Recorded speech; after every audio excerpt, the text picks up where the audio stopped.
What's up, alexy1 playing lestri.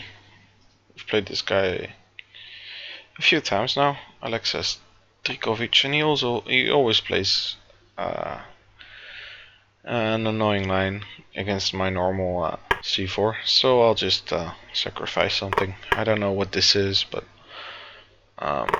well, I have looked at it a bit. It's total nonsense, but it's fun to try. And at least it gets your opponents in some tricky lines. I don't know any theory about it. I just know it's possible. It's not good, but it's possible. I'm not gonna take his knight there. I am gonna respawn in the center by playing, well, on the flanks, I guess you'd call it, by trying and playing against this B pawn and also trying to play c4 or d4. I don't know. Just simply pressing against the center. I don't think he played the most precise, to be honest. Maybe I can go d4 here. Since this allows me to put my knight on d5 and also win some tempos with that. The downside now, he has some nice squares on e4 and c4. Maybe queen b6. Yeah, he's immediately putting his pieces on the right squares. I want to take here. Put my knight back. Maybe we can go rook d8 next. Try and put e5, e4, get at such a thing in the position. That would be ideal. But that would be hard to accomplish as well. Maybe he's gonna play for b4 here actually. Okay, so this knight is jumping to d3 maybe? I think I like this e5. Huh, that's possible. Maybe I don't like it. Since now this square is ideal for the knight. Okay, let's put our knight and also on a good square. Since this knight wasn't really doing anything on f6. I like such a move. It's typical Banco. Such a move if he takes, but now we can take on c4, so at least we've gained a pawn. f6 now, I guess. I do need to watch out for any trick regarding bishop e6 somewhere. Like if he moves his knight away, I guess there would be a trick. Well, now there's something in the air as well. I think I'll just move my king somewhere, just to be safe. Am I losing material? I think I am. No, I'm not. Since this knight is pinned. For instance, if he takes on d7, rook takes, and then rook takes e5, we have the nice... Well, we don't really have knight takes e4. Huh. So if knight takes e4, queen takes e4, bishop takes e5, knight takes e5 is possible, which is annoying. But we might have rook b3 here actually. Yeah. So now he has to go knight c1 or knight f4, I guess. Wow, this is a total mess. Yeah, but now we can take here, no? And then take here. Because if rook c8, we have rook d8. Because that was the problem as well. Some back ranks in there.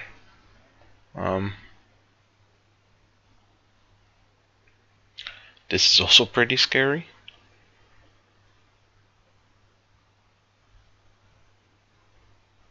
We might even be able to play that, but I think I should really watch out for my king here, because rook c1, rook c8 is a very, very clear threat, and I had that square to fall back on with my rook.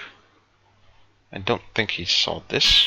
Yeah, but I would definitely play on here. Being down on the clock like this, but lestri didn't. So we get the win. It's always fun to have a win in such a position. I think e3 here is the best move, or e4. Yeah, the engine likes e4. I think e3 and e4 are both very good. But let's go with e4. So If he takes on a6 now, we have some sort of Benko gambit. But this is definitely not critical. It's just way too slow. So now we can just build a center. Just d5 maybe. e6 is also fine, because if he goes e4 then we can go d5. But he just went on solidly. Maybe this is a bad move. Maybe I should just go d5 and just put this bishop on e7. Which I eventually did, but well, it doesn't really cost me tempo because a3 isn't really useful either. But it's much more useful than bishop e4, bishop e7. It's definitely not a weakness, this, so. Because if I go to e7 immediately, it's the same position, but with the pawn on a2. And if the pawn would be weak on a3, this would be a good idea, but it's definitely not a weakness. If I were to be able to abuse this square in any way, that might be a reason why bishop e4, bishop e7 would be good, but now we just, well, as you can see, the engine even likes b4. He gets an extra option of playing something like that. And also I don't get the time to play d5 because there were some queen a4 checks in the air. Like if I go d5 here, for instance, queen a4 is just simply outright winning here. So anyways, bishop e4 is probably a bad move. Doesn't really matter since he doesn't do anything actually. And now d4. It's interesting if this d4 is a good move, because like I said during the game, I get some space here and also some well, there are some c4 ideas in e5, and we just have the center. But on the other hand, he has some squares now. This e4 and c4 square is just very good, and bishop c1 is actually a very good move, because if he goes back to d2, this knight would be well, somewhat underdeveloped. But instead he just moves back to c1 and then moves his knight somewhere, and then he can even choose where to put the bishop. I think I'd rather put this knight on e4 actually, just for positional reasons. Well, maybe not even, because I can just punch the knight back with f5. Maybe. Yeah, maybe knight c4 is fine. The engine likes it, so it must be okay. The engine doesn't like this. I like it though. Since this bishop isn't really doing anything, well, we could go queen c7 and then bishop b7. I don't know. I think one of his next moves might be to put this knight on d2 and for b1 maybe try to push b4 or something. Well, not that. I don't know. I really don't know. This might be fine actually. I think this, well, it doesn't really threaten to take here. Well, actually, totally doesn't. Maybe knight e1. Try and activate the knight to c2 and try and help to get b4 going. But yeah, this knight on d5 is really strong actually. Yeah, this might be better. I don't know. I like taking though as well. Yeah, if he has a move like this, he should, if he has the chance, he should definitely take it. If e5 now, then b5, yeah, that's a very good idea. And he's just gonna go a4, a5, and this bishop would be a beast. So instead we have to take, but then he can take on d4, yeah. And now he's simply pawn up. Rook c8 makes a lot of sense. Keeping knight c6 out and attacking c4. Yeah, if that works, it's nasty. If we take now on c4, then knight c6 is clearly winning. We have to take with the queen, I guess, or with the rook. Yeah, either way, sacrificing a queen here. Yeah, this is awkward. So b4 is a very good move here by him, but he didn't play it. Still no b4. And this move is pretty double-edged. On the one hand, he wants to attack my pawn chain with e3 and f4, but now he fixes it. So this pawn is pretty good, but he gains a very good square for the 9 on d3. We played 98 here. And this queen c3, queen c2 might be very bad. Probably is. I think I'm winning back material now even. I'm just attacking this pawn a lot. Well, once now, but he can't really defend it, and if he goes b3 we can just take it. So, and if he goes queen c2 then this queen b3 is very good. This is typical for a Benko gambit game, which this wasn't this wasn't the Benko, but it's a typical move in such a structure. He played queen e2. We could take on c4 now. And this is pretty interesting, because he's trying to undermine my pawns here. Yeah, it's a logical move. I didn't look at this move actually, because rook d1 is somewhat forced, but we do need to have a good follow-up. Yeah, queen b5. Well, maintaining the pressure though, it might be very good. I don't know. Feels right, yeah. I went f6, which is probably not the best, because it doesn't really do anything, and also sometimes there are some tricks here regarding bishop b6 check. I don't know how exactly, but if there were some, like if he takes on c4 in some way, I don't know. Like for instance, well, it's not a trick, but I should watch out for stuff like that. It's not bad by any means in this position, but I mean, it's blitz. You can fall into any trap, and it's just not so useful to open up this diagonal for his bishop, since he wasn't even threatening to take the c5 pawn yet. I don't know. A move like rook b3 now, if I'd seen it, would be much better, but also a move like queen a6. Now we went for king h8. Oh wow. Didn't even spot this. There's only one move, knight b6. But then we're losing c5. So maybe we can go knight c4 here, actually. The engine likes knight e5, because now, yeah, as opposed to during the game, this line would lose, but now we can take here. It's pretty interesting though. So I didn't look at that move, but it's not so bad, I guess. Queen a6. And rook takes c5. Now we play this very nice move, which I hadn't seen in advance. I was planning on playing knight takes e4, but that just loses.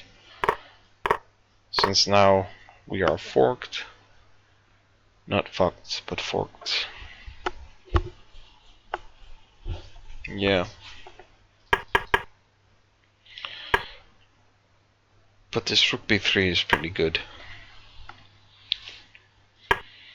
It took 15 seconds here as well. So it's a hard move to find. But it was in the air. I didn't see it till now, but it was in the air the whole time. And now we have this knight takes e4. And we're still doing somewhat, we're not winning by any means, since this bishop b4 is actually a very good move. Instead we had to go h5 or g5 here. I really like the look of this move, because it just discourages f4. And we're gonna take on e4 anyways, I guess. rook d5, just rook c8 or rook c7 or rook b7, I guess. And we're doing more than okay. I was too eager to take. But yeah, he played bishop b5, and now we have to watch out for our king. He's actually winning after king g2. Because now he's threatening knight c1, obviously. But if rook d3, which I was planning here, rook e1. Oh, wow, that's a sick move. Yeah, I understand it for sure. So the whole threat is knight c1, and there's not really any way to defend against that. That is insane. Yeah, okay. That's a hard move to find. The added benefit is that if he plays, if we go back to b3, he still has knight c1 because this knight on e4 is hanging. I need to play something like this, but this would be, yeah, this would be not a hard win, I guess, for white. King g2, because now we have rook f3. So I was thinking of playing rook f3 here, but then rook c1 is, I mean, how can I defend against this rook c8? There's not really any way. So g5 was the equalizer. I guess if king g2, then g4. And now if rook e1, there's no real threat of knight c1 because we can always drop back to f3.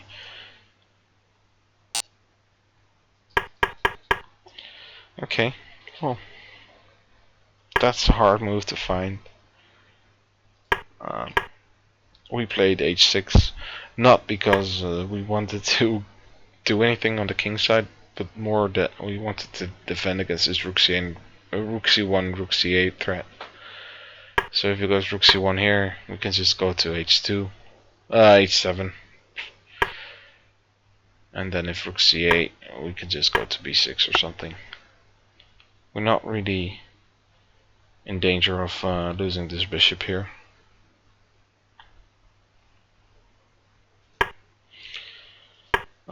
Instead he played knight c1 and then rook f3 and then king g2, just missing rook takes f2. And he instantly resigned, which I wouldn't have done in his shoes. I would just go to g1 and play on. My opponent has 36 seconds, and it's not really an easy position still, since this knight is just jumping towards d3. And yeah, we have some trumps still. This pawn could become a factor. I don't know. It would be a clear play on here for me. But instead he resigned. He just probably hated himself for missing this simple rook takes f2. He had to go bishop e1 here. It's the only way of defending it. d3 maybe? You can go knight b3, just defend everything.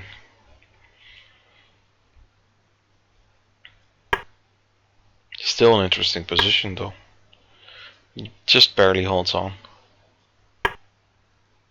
Oh, you can just take on f3. Anyways, nice win with a gambit which I don't even know the name of. I don't even know if this is known. Let's see, is there an eco? It's called the Yanish Gambit, which is fun because that's the name of the gambit I play. Well, it's not a gambit, but the opening I play against the Spanish. But the Yanish Gambit against the English.